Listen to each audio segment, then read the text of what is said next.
Yeah, going back and reviewing the tape, uh, that was a tough one.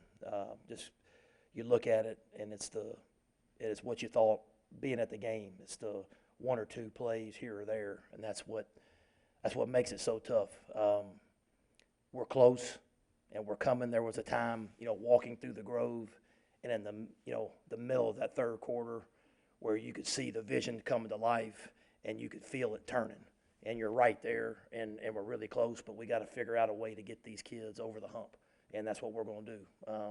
Focus on the attention to detail, get these young kids to find a way to push through and win those games. We're going to focus on Auburn, and then we're also going to go recruit and keep stacking these good classes on top of each other and build this thing and get it to where we all want it to be. So very, very disappointed and sick to my stomach that we didn't win the game. Felt like we had our opportunities to, but I'm also encouraged to know that we're right there and we're very, very close, and just focus on the attention to detail, get them over the hump. The open date comes at a good time. I'm just going to talk about injuries because we got several. Jerry Ely is in the concussion protocol. Um, expect him to play against Auburn just based on when he gets out, his availability to practice this week. John Rice Plumlee is going to have a minor uh, procedure done to his knee, so he won't practice this week. We do expect him to be available for Auburn, um, depending upon how far we can get him to, how much he can get him to practice next week.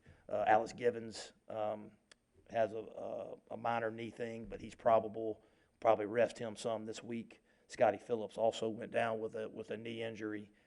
He had an MRI that was negative, so he's also probable, but just some normal wear and tear. Mike Howard's had a shoulder come out, but he came back in and finished the game, so we'll have to manage that, but he should play. Ben Brown hurt his ankle, left the game and did not return. Um, we'll rest him, and he'll also be probable for the game. Eli Johnson had a pretty significant turf toe along with the ankle. He was able to come back in and finished, but we'll have to rest him some. He will also be probable for the game. Um, Elijah Moore had a little groin deal, but we'll rest him. He should be fine. And then Braylon Sanders with his hamstring, kind of day to day. So that meant, again, several injuries. That's why I'm reading them off. But the open date does come at a good time. Hopefully, we'll get these guys rested and they'll be all ready to go against Auburn.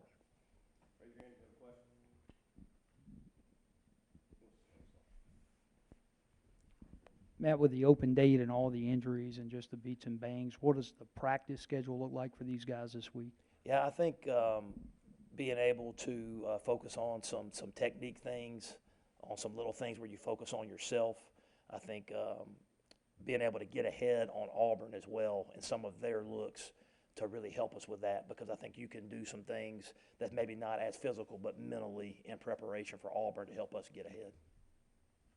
Coach, several balls this game and throughout the season without any safety help, one-on-one receivers not making the plays. Years past, we had the 6'2", 6'3", 6'4" receivers.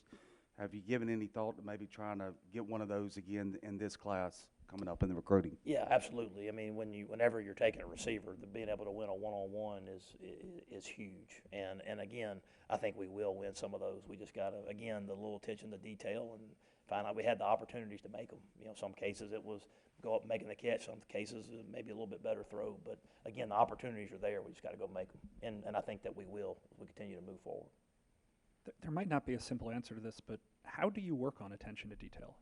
How do you work on it? You just stay the course, man. You stay the course, and you keep getting better, and you keep harping on it, and then eventually the breaks start going your way. Eventually, you start getting the bounces. You just keep your head down and you go to work. And again, you got to remember that some of these kids are inexperienced and they're freshmen, and you keep staying the course. I think people always see the end result of these seniors. They weren't always seniors. These guys they grow and they learn and they get experience. And the good thing is, even with all the inexperience, we're very, very close. And I think if you just keep harping on the same thing and the little things, that eventually you will get over the hump. Matt, I might have missed this, but Sorry. Saturday night, Bryce Matthews didn't dress. I don't think you covered him in that injury rundown. Yeah, so he had he had an ongoing back issue, very similar to Alex Givens, and they do epidural shots to help with that, and he's in the process of one of those. So again, we'll see how the shot goes, and then if the shot works, then he may be available, and if it doesn't, it may be moving towards surgery. But it all depends on how the shot works there. Vernon Dasher was not on the roster for Saturday. Is he still with you guys? He is. He just took some personal time to deal with some things, but he's still on the roster. You mentioned attention to detail. We look at this team as trying to learn how to win. Are there other intangibles in addition to detail that's missing, that's keeping them from getting there?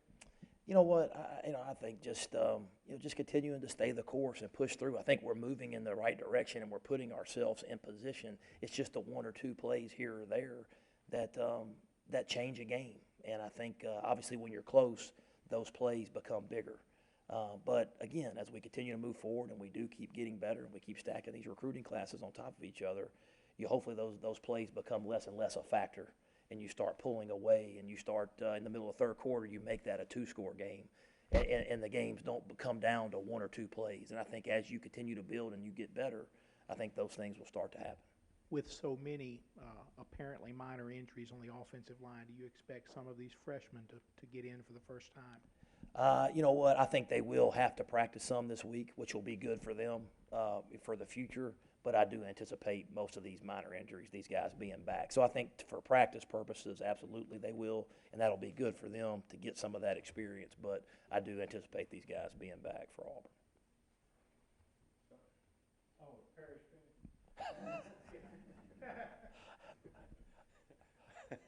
Auburn. The two-quarterback system seemed to work very well against Missouri, but a little sporadic the other night. Is that something you still want to keep going with, or how do you evaluate? I think that's what the open date's for, is for us to evaluate it and figure out, okay, what's the best way for us to win, and that's what we're going to do. And again, we obviously spent a lot of time trying to prepare and put ourselves in the best situation. And when things don't go the way you want it to, it obviously makes you look at it even more. We felt really comfortable with it. Missouri felt like it was working and everything was clicking, and we just missed some throws. For whatever reason, doesn't mean it's just because of the rotation, but we did miss a couple things, and we got to go back and look at it. Was it technique? Was it them coming in and out? What exactly was it? And then try to go fix it. And then obviously with John Rice being out this week in practice, Matt will get all the 1 reps as well. So Matt, along those lines, do you think it's any more difficult at all for Matt to come off the bench and immediately throw? Is it any harder if you come off cold off the bench as opposed to kind of getting settled into a drive? Yeah, you know what? And again, I've never played quarterback, so don't know that. Obviously, I would you assume that a quarterback wants to get into that rhythm, but he's embraced that challenge, and he came in and the first one to Scotty. He came in cold, hit Scotty, and ended up scoring. So. Again, I think it can be done, and I think if you can do it effectively, it certainly makes it tougher on the defense. Coach, this being the off weekend, a lot of recruiting going on. You have 23 commitments right now, only a couple slots left. What are you trying to key on position-wise? Yeah, so that was we did that last week, and that was really good. Coach Tyler Siskey, they do a great job. We had a 7-game breakdown on all of our commitments. Everybody go back and rewatch every one of those guys that we had committed. And it just gets you even more excited about what's coming. But we do have some needs at DB. So we got a couple of spots left at DB. We got one at tight end, and then we got some in the D line. And we'll all be going out, spending a lot of time out recruiting, Thursday and Friday of this week.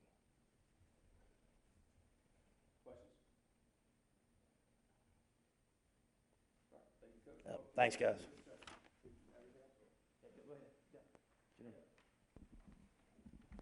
What dictates where you go with the ball in a passing game?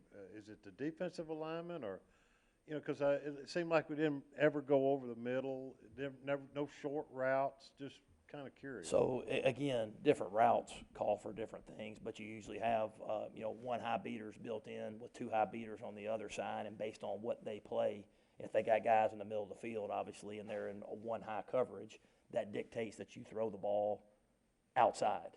But a lot of the routes are built in based on the coverage, and the RPOs are certainly that way on how the defense plays and what they give you. So there are some certain routes that are double moves or trick plays that are designed to go to one person, but a lot of the times the coverage does dictate where you go with the football.